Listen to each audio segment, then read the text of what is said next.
Buenos días a todos, o como diría en otras presentaciones mías, hola a todos.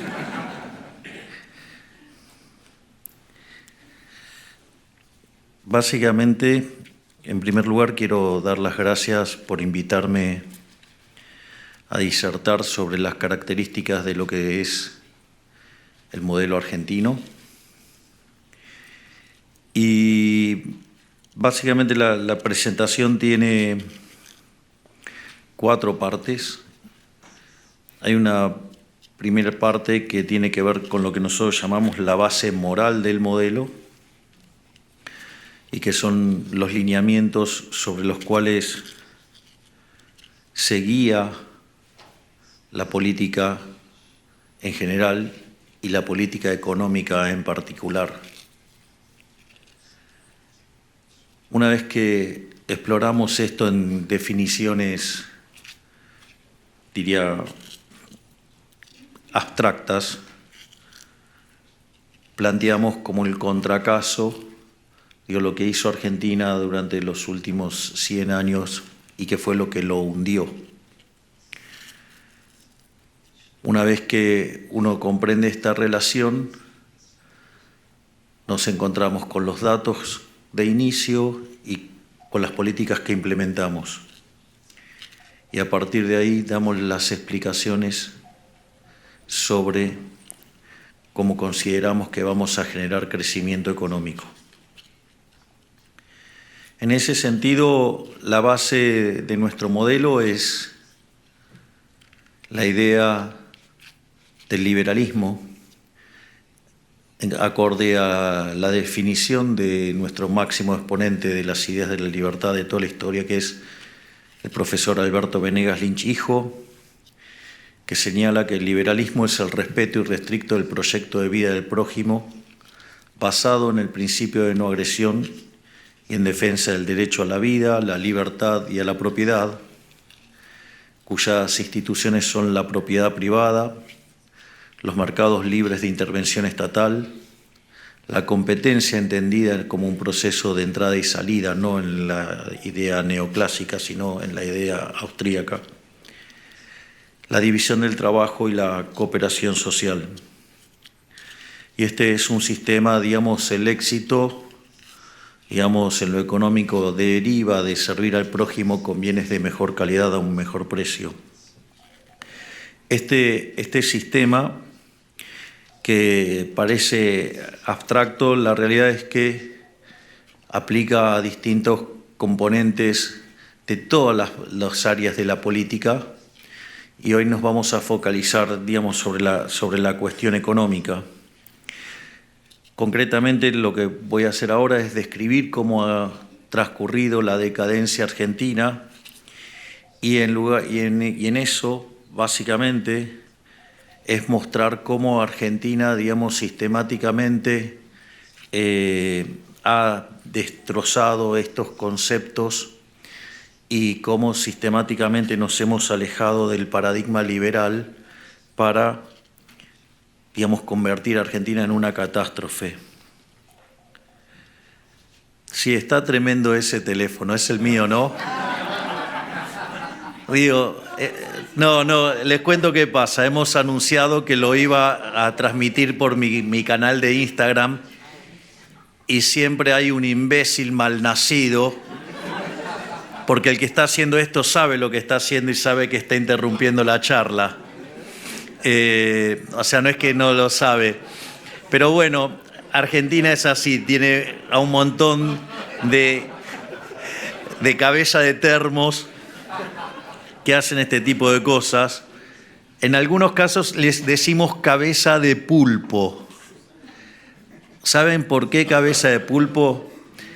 Porque el pulpo tiene su aparato digestivo en la cabeza, con lo cual la tienen llena de excremento. Así es que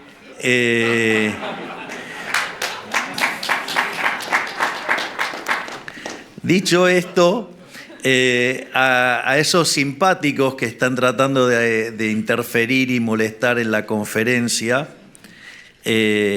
Bueno, sabrán que en un debate tenía enfrente tosedores, así es que, digamos, imagínense que de Argentina pueden esperar cualquier cosa. Es decir, ahí está, ahí sí, el cabeza de pulpo. No, y no va a parar, porque no quieren que se transmita esto. Entonces, básicamente, lo que nosotros vemos como los síntomas de lo que fue la decadencia argentina es, por ejemplo, ver cómo Argentina perdió lugares en términos del ranking del PBI per cápita. Si ustedes toman las estimaciones de Angus Madison, a fines del siglo XIX, Argentina era uno de los 3 países con mayor PBI per cápita del planeta. Era la tierra de la prosperidad, la tierra de la abundancia. De hecho, competía mano a mano con los Estados Unidos. Sin embargo, después de ir abrazando paulatinamente ideas de tinte socialista, Argentina se convirtió en una verdadera catástrofe. Cuando nosotros llegamos al poder, Argentina estaba claramente debajo del promedio de la tabla. Y obviamente eso también se tradujo en un aumento sustancial de la pobreza. Si bien las cuentas, digamos, oficiales muestran niveles de pobreza ligeramente por encima del 40%, la realidad es que eso es un promedio semestral y que cuando una variable está en tendencia creciente, digamos, si ustedes muestran en diciembre el promedio del último semestre, están subdeclarando la pobreza, no porque se estén mintiendo, sino por una cuestión simplemente metodológica de los promedios. Y además, otra cosa que las estadísticas no reflejan es que Argentina, al haber tenido controles de precios, Argentina estaba sufriendo escasez y eso no queda capturado en los indicadores. Entonces, una de las situaciones que podría pasar es que para mantenerme saludable con las estadísticas podríamos haber dejado todo igual, no ajustar nada, y en ese contexto la gente estadísticamente hubiera estado bien, pero se hubiera muerto de hambre porque no podría haber comprado nada en el supermercado. Así es que nosotros lo que decidimos fue sincerar la situación, porque básicamente de esa manera los productos volverían a aparecer en las góndolas, y ese sinceramiento implicó encontrarnos con 57% de pobres, que es el número registrado en enero del 24. Por otra parte, la inflación, cuando nosotros llegamos, venía corriendo a más del 1% diario y después se aceleró más durante la segunda semana de diciembre. La inflación mayorista, digamos, que es la que se anticipa, digamos, corría al 54% mensual. Yo sé que hay toda una crítica de cuando anualizo este año y digo que eso anualizado da 17.000. Y básicamente cuando hago esa cuenta dejo en claro los distintos desequilibrios que teníamos. Teníamos un money overhang que era el doble del que teníamos previo a la crisis del Rodrigazo, que fue una situación que multiplicó por 6 la tasa de inflación, así es que por lo menos teníamos para multiplicar por 12 veces la tasa de inflación. Al mismo tiempo nos dejaron en el Banco Central 4 bases monetarias que vencían en un día en pasivos remunerados. Quiere decir que en un día podríamos haber quintuplicado la cantidad de dinero, o sea, con lo cual quintuplicar, digamos, los precios no hubiera sido nada extraño al ritmo que traíamos. Además, teníamos vencimientos en deuda en pesos por el equivalente de 90.000 millones de dólares. Por lo tanto, digamos, si uno toma todos esos elementos, Argentina debíamos llegar a niveles de inflación del orden del 15.000 al 17.000%, digamos, con toda esa oleada de dinero, digamos, hubiera sido bastante simple. Pero se imagina, y eso si no hubiera caído la demanda de dinero, lo cual saben que no es cierto. Con lo cual, digamos, estas explicaciones no las puedo estar haciendo en público porque en general la gente no, digamos, no tiene por qué estar sabiendo de temas de economía. Entonces, por eso siempre simplifico con la anualización del número. Por otra parte, esa situación hubiera también implicado un default generalizado, porque claramente no hubiéramos podido honrar la deuda en pesos, claramente no hubiéramos podido honrar la deuda comercial, por lo tanto, no hubiéramos podido honrar la deuda en general, con lo cual hubiéramos tenido un quiebre comercial de la economía y eso hubiera hecho además todavía mucho más difícil la situación. Y además, digamos, Argentina se enfrentaba a una situación de alta presión impositiva. Entonces la pregunta es, ¿cómo llegaron a este desastre? Siendo que ya antes había habido 2 hiperinflaciones. Y ahí la justificación, y para empezar a ver cómo se entrelaza el modelo, es lo que en campaña yo denominaba el modelo de la casta. El modelo de la casta tiene 2 elementos. Obviamente que tiene una frase aberrante, digamos, de los socialistas, que dice: donde hay una necesidad nace un derecho. El problema es que las necesidades son infinitas y el derecho alguien lo tiene que pagar y los recursos son finitos. Entonces tenemos un problema de necesidades infinitas con recursos finitos. Es decir, eso para los economistas no nos representa un problema porque sabemos que por medio de la economía de libre mercado, digamos, eso se puede resolver eficientemente.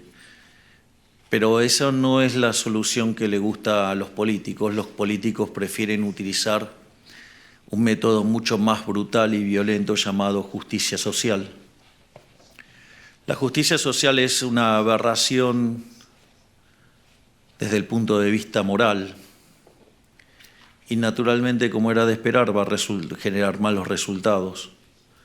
Es decir, porque la justicia social, la pregunta es, ¿algunos de los que están presentes acá están a favor del robo? Veo que nadie. Claramente, porque de hecho es un pecado, digamos, robar está mal, es un pecado. Ya lo sabemos desde cuando Moisés bajó del monte Sinaí, trajo las tablas, uno era no robarás. Y la otra implica un trato desigual frente a la ley. Digamos, alguien está a favor de que la gente tenga privilegios y que algunos sean premiados y otros castigados por la ley. Es decir, ¿hay alguien que esté en contra de la igualdad ante la ley? Bueno, la justicia social es aberrante porque es un robo y implica un trato desigual frente a la ley. Es decir, frente a 2 individuos, a uno le roba su ingreso, parte de su ingreso, y se lo da a otro.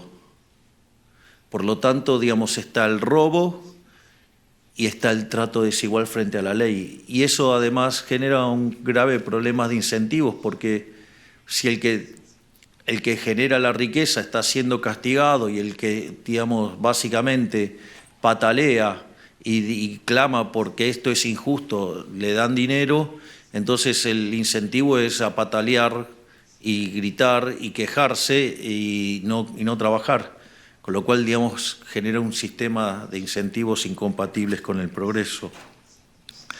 A su vez también tiene consecuencias en la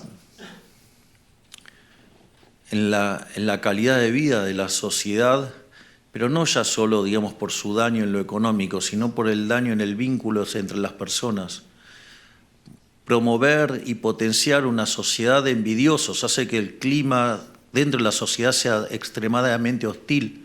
La sociedad vive enfrentada por una supuesta lucha de clases y en ese sentido la calidad del vínculo es muy mala y hay mucha desconfianza y la sociedad queda hiperpolarizada y lo que reina es el odio. Porque claro, hay uno que produce la riqueza y se la roban y hay otro que dice que tiene derecho a apropiarse la riqueza del otro. Entonces es como si se viviera en una guerra permanente y todo, digamos, por adherir a mala teoría económica. Es decir, como decía Hayek, si los socialistas entendieran de economía no serían socialistas. Es más, yo les diría que la verdad es que Marx fue desmentido brutalmente, les diría, ya por Eugene von Bauer, en un libro que se llama La conclusión del sistema marxiano, donde probó, digo, todas las inconsistencias del sistema. Marx ya se había dado cuenta cuando Menger presentó los principios de economía política. Y no solo eso, sino que además, después eso fue vapuleado por Mises en el libro Socialismo, explicando que el socialismo no podía funcionar por el problema del cálculo económico. Hayek demostró, digamos, en Camino de Servidumbre, digamos, cómo las intervenciones derivaban en ese sistema siniestro. Y la realidad es que muchos creen que la evidencia empírica de que el socialismo real no funciona fue en 1989, cuando se cayó el muro. Y en realidad la verdadera evidencia que esas ideas no funcionan fue en 1961, que fue cuando lo tuvieron que construir. Entonces, básicamente, digo, pero entonces la pregunta es, ¿por qué siguen adheriendo a esta basura? Pues la pregunta es, ¿por qué siguen adheriendo a esta basura? Si fueron derrotados en la teoría del valor, fueron derrotados en el diseño de la estructura de la teoría, fueron destruidos en dinámica, en problemas del cálculo económico, y fueron destruidos por la evidencia empírica, ¿por qué lo siguen sosteniendo? Porque la teoría de la explotación de Rothbardus, es decir, la teoría precedente a la teoría de la explotación de Marx, utiliza la teoría del valor-trabajo como mecanismo para explicar la explotación. Y eso es la base moral de ahí, es la envidia, el odio y el resentimiento. Entonces, ahora, dicho esto, ¿cuál es la consecuencia del programa de la justicia social? La consecuencia del programa de justicia social es que eso se tiene que corregir con la garra del Estado. Es decir, ellos no creen en la mano invisible del mercado, ellos creen en la garra del Estado. Creen en robarle a alguien para darle a otro. Es decir, como si tuviera algún justificativo, es decir, ¿a título de qué? Digamos, o sea, yo quiero hacer caridad con este grupo, no, lo voy a hacer así. Yo quiero hacer caridad con este grupo, el que está a la izquierda, robándole al grupo que está a la derecha. Entonces, yo vengo, les pongo una pistola en la cabeza y les quito el dinero para dárselo a ellos. Es una cuestión aberrante. ¿Cómo voy a hacer para explicarle a este grupo que les estoy robando para hacer beneficencia? La caridad no es a punta de pistola, la caridad tiene que surgir naturalmente, no por la violencia. Esto solo lo puede resolver el mercado, pero ellos no creen en eso. Entonces, la justicia social, cuando arranca, ¿cómo se manifiesta? Como déficit fiscal, como aumento del gasto público. ¿Sí? Y entonces ahora viene el problema de cómo lo financiamos. Porque es un poco violento estar poniéndole a este pobre grupo la pistola en la cabeza. Entonces, ¿qué es lo que hace, digamos, además un político, digamos, cuando es populista? O sea, trata de que el costo lo pague otro y que nadie lo vea. Por ende, lo primero que utiliza como herramienta un político, ¿qué es? El endeudamiento. ¿Y por qué hace eso? Porque el endeudamiento son impuestos futuros. Entonces, la fiesta de hoy, que va a disfrutar este grupo, que además no tengan dudas que todos van a votar al político que haga eso, que además son más que el grupo que está acá, significa que es profundamente inmoral porque le están pasando la cuenta de la fiesta de hoy a las generaciones futuras. Es decir, hay gente que todavía no nació y tiene que pagar esta fiesta. Es decir, tomar deuda es absolutamente inmoral. Por eso es innegociable en nuestra política económica el déficit cero. el déficit cero no se toma, digamos, así porque sí, es una definición moral. Es más allá de la macroeconomía, es una cuestión moral. No se le puede estar cargando el costo de la fiesta actual a las generaciones futuras. Y de hecho, todos saben, nosotros estamos trabajando en un programa, digo, para conseguir nuevo financiamiento, pero ese financiamiento es para repagar la deuda que tiene el Tesoro con su máximo acreedor, que es el Banco Central. De modo tal que los acreedores del Banco Central, los tenedores de pesos, salgan de la estafa de los distintos gobiernos que iban y se robaban las reservas del Banco Central, vulnerando la calidad de los activos que respaldaban ese pasivo llamado pesos. Esto no es menor, porque cuanto más insolvente el Banco Central, se requiere de un mayor nivel de precios para que licúe ese pasivo monetario. Por lo tanto, a más quebrado el Banco Central, el nivel de precios de largo plazo es más alto. Por lo tanto, si tomo el nivel de precios de hoy y lo tomo contra ese nivel de precios, esa línea, esa pendiente de esa línea es la tasa de inflación implícita. Por lo tanto, en la medida que nosotros vamos saneando el patrimonio del Banco Central, ¿sí?, cosa que venimos haciendo sistemáticamente, lo que va a asegurar es que la recomposición patrimonial, el nivel de precios de largo plazo es más bajo y por lo tanto la tasa de inflación implícita es mucho menor. Y es una forma de terminar para siempre con el problema de la inflación. La otra forma de hacerlo es emitiendo dinero. Y emitiendo dinero justamente generamos inflación. Digo, durante muchos años en Argentina se hablaba una estupidez monstruosa que decía que la inflación es multicausal y parecíamos locos aquellos que defendíamos la hipótesis monetaria de la inflación.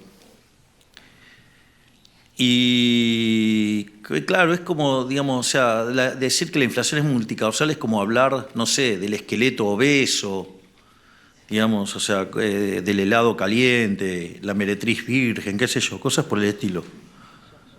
Pero bueno, tuvimos que llegar nosotros para probar que la inflación era un fenómeno monetario. Pero esa inflación en el fondo termina siendo un impuesto, y es un impuesto sobre los sectores más vulnerables. De hecho, una de las cosas que nosotros estábamos convencidísimos es que bajando la tasa de inflación íbamos a bajar la pobreza. Y efectivamente, en la frecuencia mensual la pobreza cayó del 57% al 33%, es decir, bajó 24 puntos porcentuales, es decir que en poquito más de un año, o sea, en 13 meses, sacamos de la pobreza a más de 10 millones de argentinos. Vaya que era importante defender la naturaleza monetaria de la inflación. Y al final, digamos, cuando el político ya no puede recurrir más a la deuda, porque de hecho Argentina ha sido un defaulteador serial, Argentina, digamos, ha hecho aberraciones con su moneda, le quitamos 13 ceros a la moneda, destrozamos 5 signos monetarios, podríamos quitarle 3 más, pero, digamos, llega un momento que no se puede más y entonces siempre el político opta por subir impuestos y por eso tenemos un país con una de las cargas fiscales más altas del planeta. Entonces, básicamente, por eso Argentina tiene los problemas que tiene de alto endeudamiento, de alta inflación, de alta presión impositiva. O, por ejemplo, que esto es muy importante, sin lugar a dudas, el brillante ministro de Economía que tengo, que es Luis Toto Caputo, que está acá y que es sin dudas el mejor ministro de Economía de toda la historia argentina, en uno de sus primeros discursos explicó algo maravilloso, y es, nosotros, la verdad es que el eje central de Argentina, el problema central de Argentina es el déficit fiscal. Es decir, nosotros el año pasado fuimos el primer gobierno de los últimos 124 años que tuvimos superávit en la línea financiera. Hay otros que dicen, no, pero hubo otros años que también hubo. Sí, pero no estábamos pagando la deuda. O sea, es como que no estábamos pagando los intereses. La primera vez que se paga, digamos, honrando todos los compromisos fue este año que pasó. De hecho, Argentina desde el año 1901 hasta el 2024 tuvo 22 crisis. De esas 22 crisis, 20 tuvieron origen fiscal y el origen fiscal se separa entre alto desequilibrio fiscal y extravagante desequilibrio fiscal. Pero no es solamente el impacto que esto tiene sobre la deuda, sobre lo que tiene que ver la inflación o lo que tiene que ver, con la presión impositiva. Una de las cosas que han hecho recurrentemente distintos gobiernos en Argentina es aplicar controles de precios. ¿Y qué pasa cuando hay controles de precios? O sea, se genera escasez. Entonces, por ejemplo, se encuentran como la ley de abastecimiento, la ley de góndolas, ¿sí? O digamos, la ley de góndolas, digamos, medía las góndolas. O sea, ¿cómo se le ocurre a alguien que diga una ley, digamos, o sea, es como querer evitar la ley de gravedad con una ley y andar con un centímetro chequeando, digamos, la altura a la cual caen las piedras? No sé, es una cosa verdaderamente, directamente aberrante. O, por ejemplo, supongamos la situación típica populista, que había en el kirchnerismo, hacían desequilibrio fiscal, como, digamos, eran tan impresentables, no podían acceder a los mercados, entonces los financiaban con emisión monetaria. Esa emisión monetaria comenzaba a generar inflación. Como generaba inflación, entonces, para tratar de evitar que la inflación subiera, fijaban el tipo de cambio, y al fijar el tipo de cambio se empezaban a perder reservas internacionales. Y entonces, como querían evitar que se perdieran reservas internacionales, se ponía el cepo. Que era, digamos, el que recibimos era una monstruosidad, digamos, ahora es muchísimo más chico. Pero esto es interesante, porque ¿qué es el cepo? El cepo no es ni más ni menos un mecanismo para aumentar artificialmente la demanda de dinero. Y vean lo aberrante de esta situación, porque en primer lugar lo que está violentando es su conjunto de consumo. Digamos, porque en el fondo, digamos, también, digamos, los argentinos compraban dólares para pasar el consumo del presente al futuro, ¿no? O sea, como una forma de reserva de valor. Pero no solo eso, sino que a ustedes entonces lo obligaban a tener pesos, y a eso le aumentaba artificialmente la demanda de dinero y por ende aumentaba artificialmente la base imponible del impuesto inflacionario. Entonces vean cómo el entramado de regulaciones y controles también tienen que ver que con lo que está siempre de fondo es el desequilibrio fiscal, y el desequilibrio fiscal tiene una base moral. Por lo tanto, en ese sentido, nosotros al momento de llegar, entonces nos encontramos con un déficit fiscal consolidado de 15 puntos del PBI, o sea, 5 puntos en el Tesoro, 10 puntos en el Banco Central, que generaba emisión endógena. Es decir, aun cuando hubiéramos cerrado el desequilibrio fiscal, esto también lo explicó el ministro Caputo en una de sus entrevistas recientes de manera brillante, es, aun cuando hubiéramos puesto las cuentas fiscales el primer día, tal como lo hicimos, porque en el primer mes pusimos las cuentas fiscales en orden, y lo más interesante es que aún así no hubiéramos evitado la hiperinflación, porque teníamos 4 bases monetarias venciendo un día. De hecho, si hubiéramos seguido la recomendación de subir la tasa como nos estaban sugiriendo, básicamente se hubiera convertido en una pelota inmanejable, en una bola de nieve, y la hiperinflación hubiera sido un dato. Al margen de, como decía, teníamos vencimientos de deuda en pesos por el equivalente de 90.000 millones de dólares, teníamos deudas con el exterior por 25.000 millones de dólares y caído el acuerdo con el fondo. Además, teníamos reservas internacionales negativas netas por el orden de 12.000 millones de dólares. Además, el gobierno anterior, no solo que durante los 4 años emitió 28 puntos del PBI de dinero y 13 lo hizo durante el año electoral, sino que además creó un mecanismo monstruoso llamado CIRA, que era para tener permisos de importación. Entonces eso le permitía acceder a dólares al tipo de cambio oficial. Qué casualidad, pero el tipo de cambio, digamos, o sea, era el triple, había una brecha del 200%. Es decir, una verdadera estafa. Y además, además teníamos deudas pendientes de dividendos por 10.000 millones de dólares y ya les había contado cómo venía viajando la inflación. En ese sentido, nosotros desde el primer día decidimos hacer un programa de shock y ahí la idea era alcanzar el déficit cero a lo largo del año 2024. Nos decían que era imposible porque no se podía ajustar más que un punto del PBI, que la política no dejaba hacer eso y no sé cuántas más cosas. Y la realidad es que gracias al excelente trabajo del equipo del ministro Caputo, en el primer mes de gestión alcanzamos el equilibrio financiero.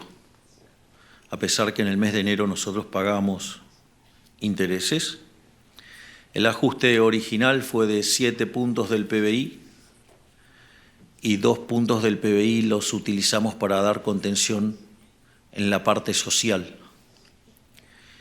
Y después de 6 meses limpiamos también el balance del Banco Central, o sea, completando un ajuste fiscal de 15 puntos del PBI.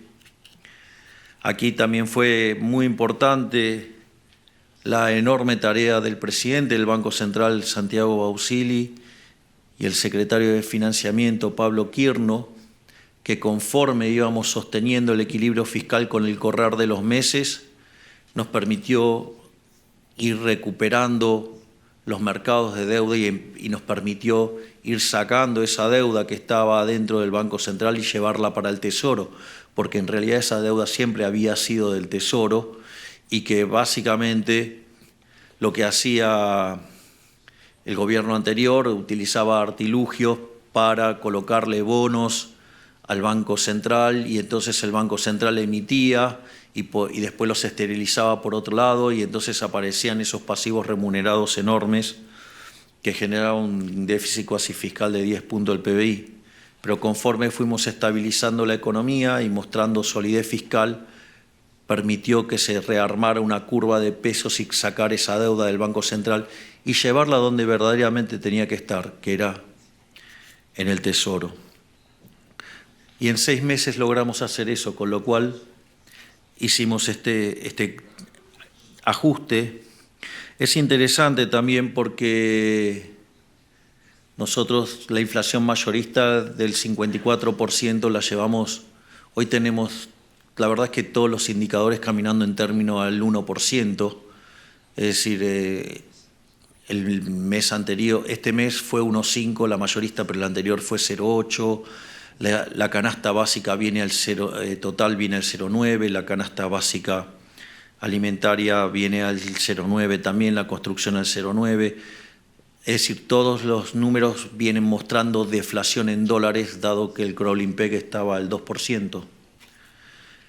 Es más, si uno toma bienes también, digamos, en el IPC está al 1,5, es decir, todos vienen claramente debajo del 2% del crawling peg más inflación americana. Por lo tanto, y una de las cosas que nos dijeron es que cuando bajáramos la inflación de esta manera se iba a destrozar el nivel de actividad económica y que eso iba a hacer explotar digamos, el nivel de actividad haciéndolo derrumbar y que iban a explotar la cantidad de pobres e indigentes. La realidad es que cuando uno mira otras experiencias históricas, ajustes de la mitad del que hicimos nosotros han generado caídas del PBI del 15%.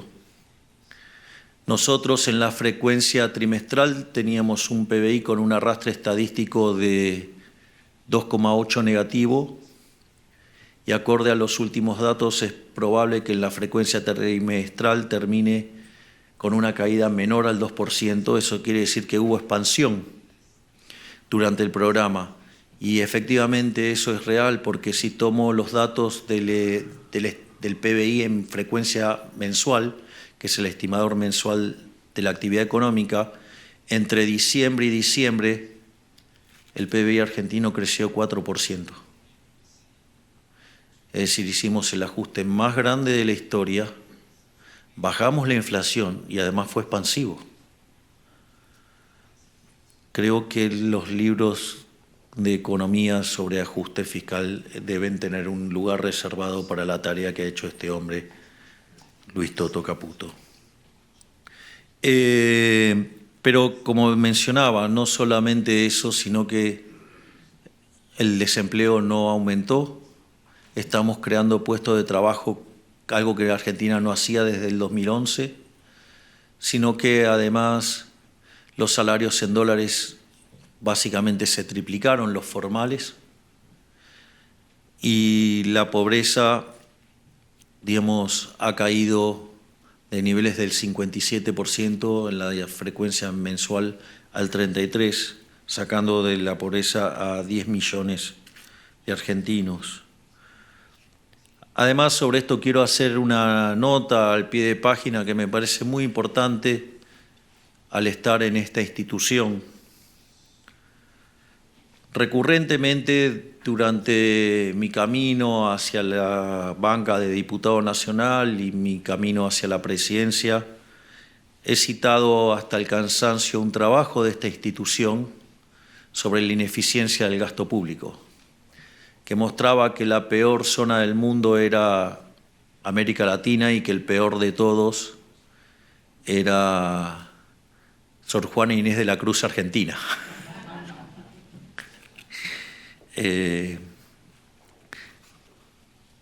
Digo, esto debe ser un error, no suelo citar literatura, suelo citar óperas, pero bueno, hoy me equivoqué. Pero en ese sentido, Argentina tenía ineficiencia técnica, digamos, por el equivalente a 7 puntos del PBI. En la reunión que acabo de tener con Ilan y otros miembros de la institución, me acaban de decir que lo hemos bajado a la mitad, así es que tenés 3,5 puntos para bajar. Pero me parece que hay algo interesante de esta experiencia que podemos contar, y es por qué haber hecho semejante ajuste no fue recesivo.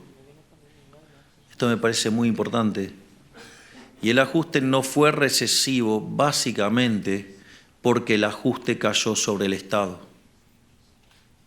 El ajuste cayó totalmente sobre el Estado.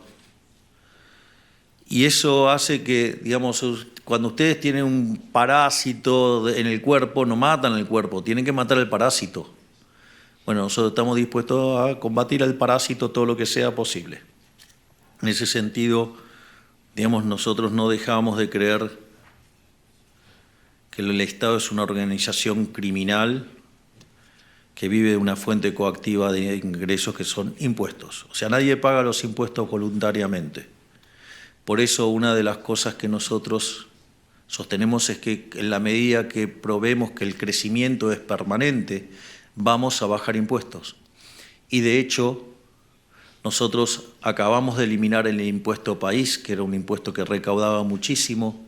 Hemos bajado las retenciones las hemos eliminado plenamente para las economías regionales, las hemos bajado transitoriamente para cultivos tradicionales y además hemos avanzado en eliminar muchísimos aranceles, impuestos, tasas, así es que, digamos, también estamos avanzando en ese sentido. Y entonces ahora, dicho todo esto, el punto es, bueno, ok, la estabilización está encaminada y ¿qué acerca del crecimiento? Es cierto que hay una parte, digamos, que es la recuperación cíclica. Hoy estamos frente a una recuperación cíclica donde básicamente se están recomponiendo los stocks y con la recomposición de los salarios reales y de las jubilaciones en términos reales, eso está impulsando la demanda. Pero hay otros elementos que hacen al crecimiento a largo plazo. Por un lado, les diría el tema de haber hecho el ajuste que hicimos, esos 15 puntos que tenía de la economía de déficit fiscal, era un menor nivel de ahorro y eran menores posibilidades de inversión. Por lo tanto, el hecho de haber hecho el ajuste fiscal y correr al estado del medio, eso lo que hace es que básicamente se recupere el ahorro para que el sector privado pueda invertir.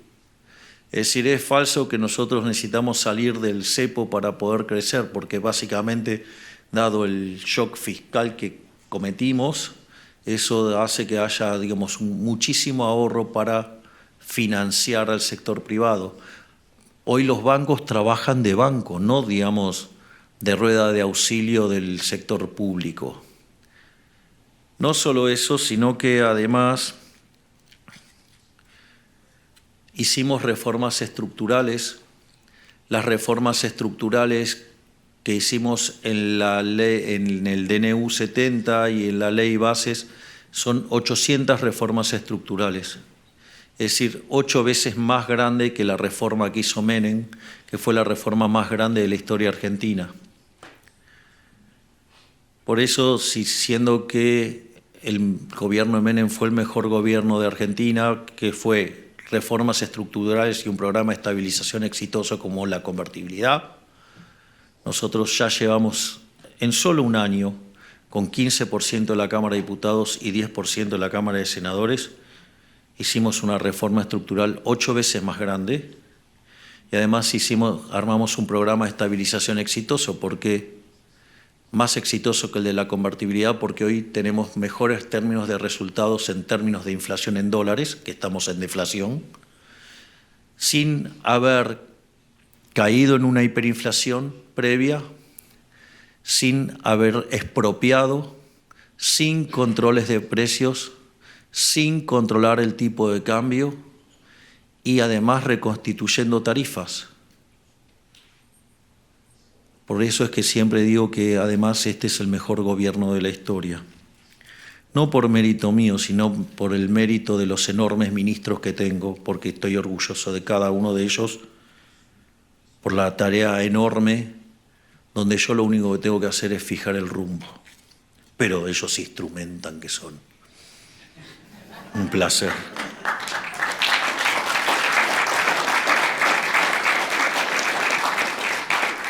Dicho esto, pero todo no quedó ahí.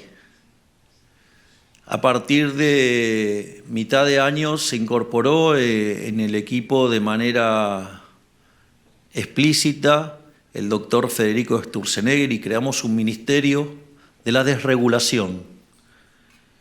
Y bueno, Federico está teniendo un proceso parecido al que tiene Toto conmigo, digamos que tenemos una relación simbiótica. Con Federico está pasando lo mismo.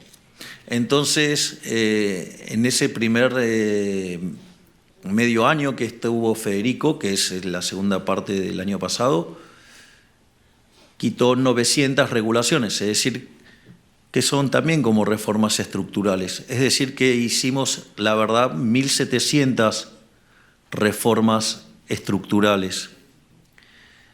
Pero eso no es todo, porque ahora les voy a contar una anécdota interna.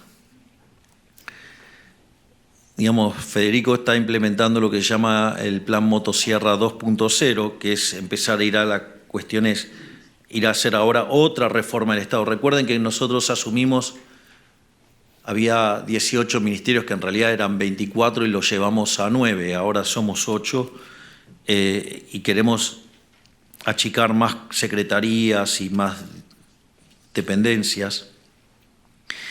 Y entonces me viene, la primer quincena de enero le di vacaciones a todo mi equipo, entonces regresaron todos en la segunda parte de enero.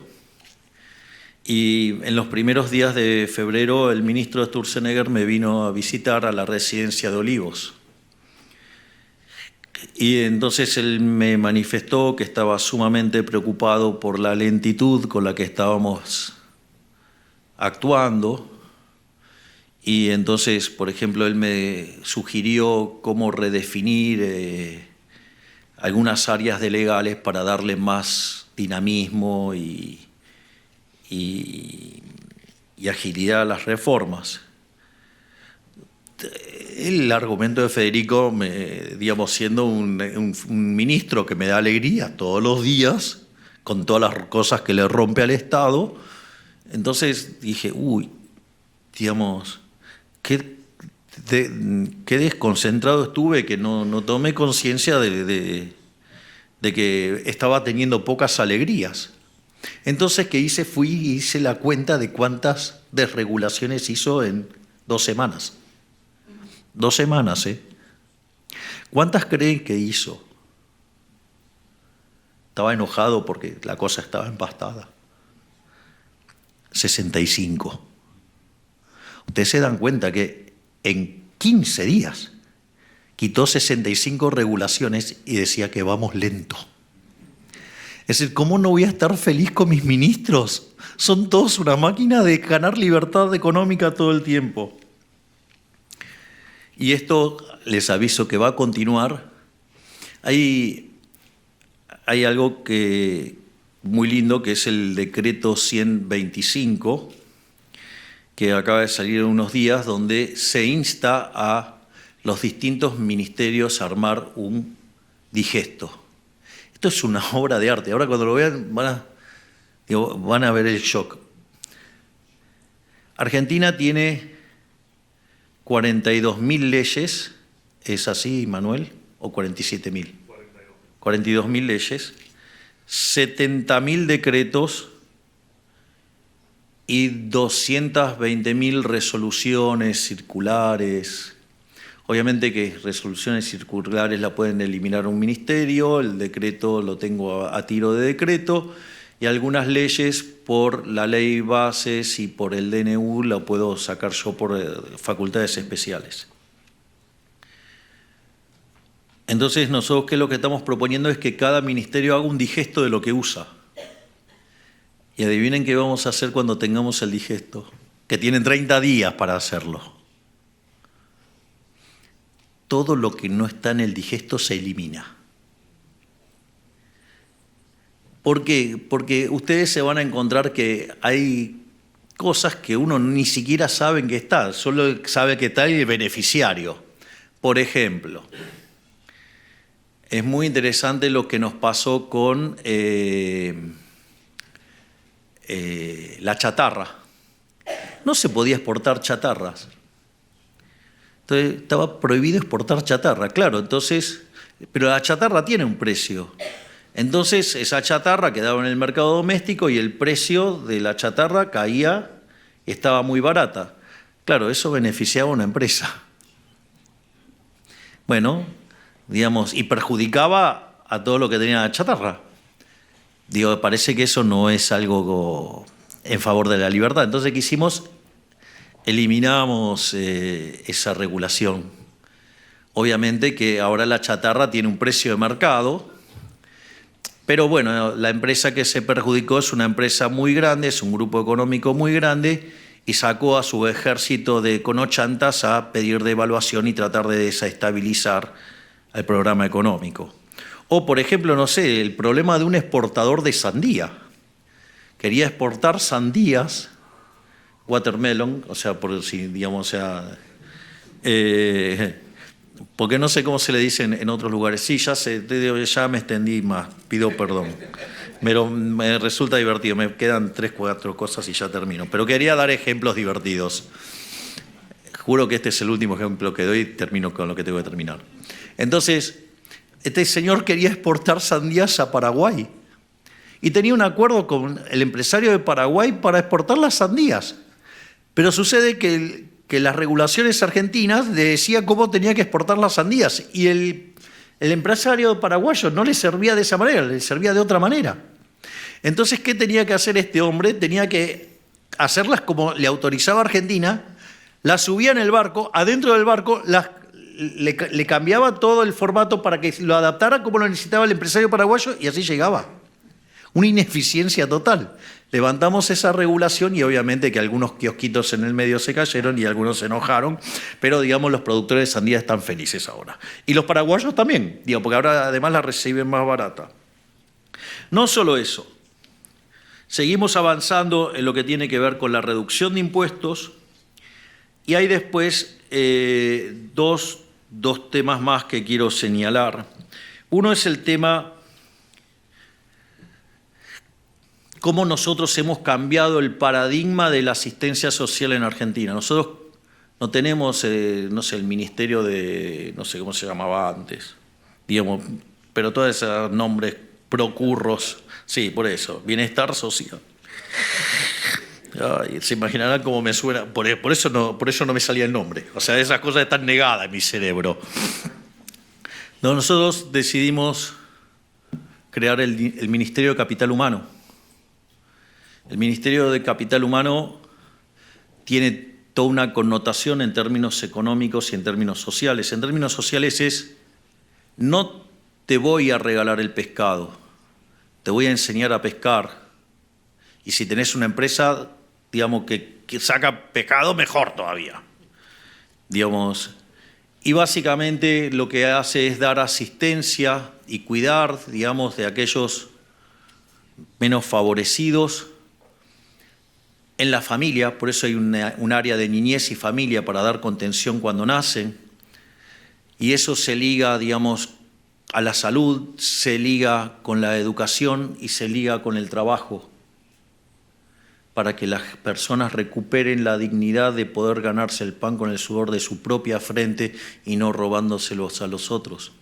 Es decir, y esto está haciendo una revolución, digamos, no solo porque está funcionando la política social, que ha dado contención en el momento más complicado del ajuste, además de que le hemos quitado los robos a los piqueteros y a los gerentes de la pobreza, sino que además le estamos devolviendo la dignidad a los sectores más vulnerables y dándoles herramientas para que puedan salir de esta miseria. Es decir, que es un ministerio que cuando sea plenamente exitoso y llega a su máximo punto, desaparece.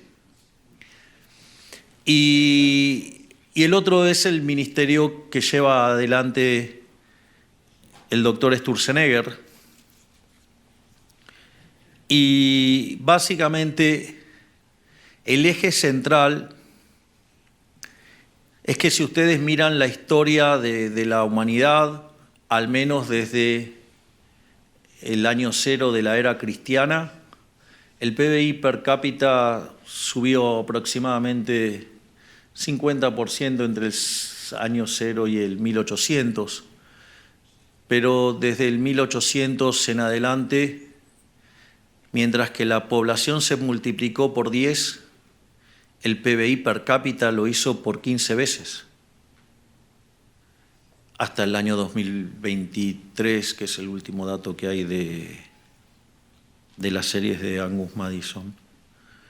Entonces, en ese sentido, la pregunta es que la contracara de eso son rendimientos crecientes. Ahora, si nosotros lo miramos en términos de análisis microeconómicos, eso significa que, si lo quiero poner estrictamente técnico, tengo un problema de estructuras no convexas, o si lo ponemos en términos más entendibles para los no microeconomistas o los que hacen equilibrio general, tengo un problema de mercados concentrados, o el caso más polar serían los monopolios. Y el problema radica en que cuando yo regulo los monopolios y los quiero hacer que se parezcan a empresas competitivas acorde al paradigma neoclásico, eso lo que termina haciendo es matar los rendimientos crecientes y consecuentemente al matar los rendimientos crecientes lo que hace es que la economía deje de crecer. Entonces, en la medida que se le pase la motosierra a las regulaciones, lo que estamos haciendo es no solo ganar libertad económica, sino que además estamos ganando crecimiento económico. Y todo esto derivado de que, desde mi punto de vista, el análisis neoclásico está mal.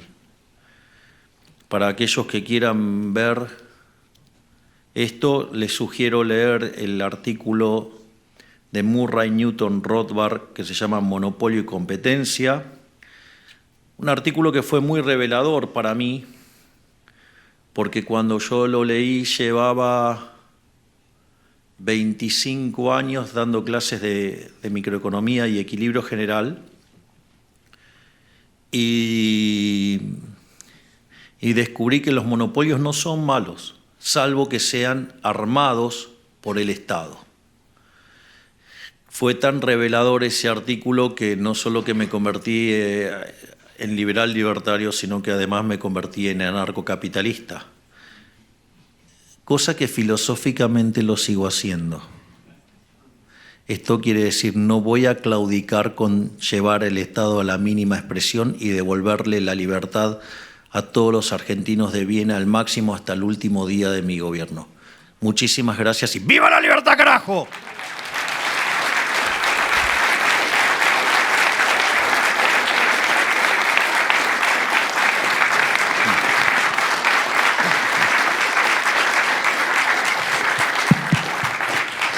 Muchas gracias, presidente, y nos divertimos mucho. Eso seguro, con los ejemplos, con la sandía, con el pulpo. Yo pensaba que el pulpo era el que tenía muchas manos y que lo ibas a usar para el Estado. No, eso pero también. Lo estás usando para... Le voy a dar más aplicaciones. Pero lo importante acá es pensar cómo este caso lo podemos nosotros acá en el BID utilizar para las conversaciones que tenemos con nuestros 26 países. Una consolidación fiscal, un ajuste fiscal que sea expansivo. Un ajuste que tenga desregulación, que simplifique y que le dé las condiciones para que el sector privado pueda entrar. Y el último punto es cómo hacer para que de verdad tengamos un crecimiento sostenible. Porque cuando hablamos con los jefes de Estado y le decimos vamos a hacer un ajuste de 5, 6 o 15%, pues me dicen, pero no sobrevivo. Y justamente nos dicen, bueno, pero vas a ser expansivo y vas a crecer a largo plazo. Entonces la pregunta, ¿cómo yo le respondo al jefe de Estado para que sepamos que el crecimiento del sector privado va a venir? Bien. El primer punto es, el ajuste no tiene que caer sobre el sector privado, tiene que caer sobre el sector público. La magia está ahí. Segundo, esto hay que tener convicción. Yo, digamos, le voy a contar lo que pasó en la primera reunión de gabinete. Yo ya, digamos, había acordado con el ministro Caputo que íbamos a pasar la motosierra impiadosamente sobre el sector público. Y en ese contexto teníamos planeados también los mecanismos de contención social y demás para la transición. Entonces, cuando fuimos a la primera reunión de gabinete y planteé los lineamientos, al fondo de la reunión estaban todos los abogados y me dijeron, eso no se puede hacer. Bueno, entonces yo le dije, hacía como 40 grados, no sé cómo sería en Fahrenheit el equivalente, pero hacía mucho calor. Y entonces le dije, y la pregunta es, si voy a la esquina y se lo pido al heladero, digamos, ¿cuál es la respuesta que me va a dar? No se puede. Así que le dije, la verdad es que no me interesa lo que me digan ustedes, y la única respuesta que acepto es que me digan cómo hacerlo. Es decir, porque para que no se puede, digo, cualquiera me contesta no se puede. Y eso creo que cambió la forma en la que los ministros empezaron a ver la situación. Y lo otro que es muy importante es dejar clara la línea de a dónde uno quiere ir y después entender las falacias que contiene la teoría económica. Digamos, ¿puedo ser grosero? Be my guest. Digo, que la obra pública genera crecimiento y trabajo es bullshit, eso es mentira. Porque la realidad es que para hacer una obra pública yo la tengo que financiar. Y si la financio con deuda, son impuestos futuros, castigo a nuestros hijos, a nuestros nietos y demás. Si lo financio con emisión monetaria, castigo a los vulnerables con la inflación. Si lo financio con impuestos, castigo a las generaciones presentes. Además, no solo eso, sino, digamos, como yo, digamos, les estoy cobrando impuestos, esa obra que se está haciendo ahí y que se ve, en realidad está destruyendo otras obras y trabajos en otros lugares. Pero además, la preferencia de la gente no era tener esa ruta, sino que quería tener las otras cosas que habían elegido. Entonces, los estoy robando, le estoy dando bienes que no quieren, por lo tanto tengo una pérdida de bienestar en términos de menor utilidad. Y además no nos olvidemos que también existe el problema de las filtraciones del gasto público. Por lo tanto, lo que hay que tener en cuenta es que el gobierno es parte del problema y no de la solución. Sin nada peor que venga un político y diga, soy el gobierno, vengo a ayudar. Es decir, ahorren, digamos, cuando vengan un político que hace eso, salgan corriendo porque lo único que va a hacer es robarles. Entonces hay la cuestión central es entender todas estas falacias sobre las que se construye la mentira llamada Estado. A ver, tengan en cuenta, es una organización criminal el Estado. Es decir, ustedes no me pueden decir que con más ladrones en la sociedad están mejor que con menos. Es decir, el Estado es peor que la mafia. Porque yo les hago una pregunta. ¿Cuántas veces le robaron los ladrones vulgares a lo largo del último año? Ninguna. Bueno, el Estado les roba todos los días cuando le cobra impuestos. Entonces, ¿cómo puede ser que algo tan siniestro, digamos, si lo saco voy a estar peor? Si lo saco voy a estar muchísimo mejor. Porque encima el Estado es el ladrón estacionario. O sea, y además lo es en mayor escala. Y tiene menos código que los mafiosos. Así es que el día que se desenmascare, el día que la gente decida tomar la pastilla roja y salga de la Matrix, va a entender que el Estado es el problema y no la solución, y seguramente tendremos muchos más anarcocapitalistas. Bueno, gracias, presidente. Ya Gerardo ya me está diciendo que tenemos que ir. Y mi amigo AJ Banca lo espera, así que estuvo aquí escuchándolo, pero lo espera ahí. Y este público sí vino aquí a escucharlo, a escuchar cómo está el modelo argentino y el cambio. Hubo inclusive gente que vino a respetarlo por la cuestión de los rehenes. Hay aquí gente que fue rehén, mexicana, la mexicana israelí. Así que vine exactamente para eso. Y le quiero agradecer por todo y continuamos trabajando juntos.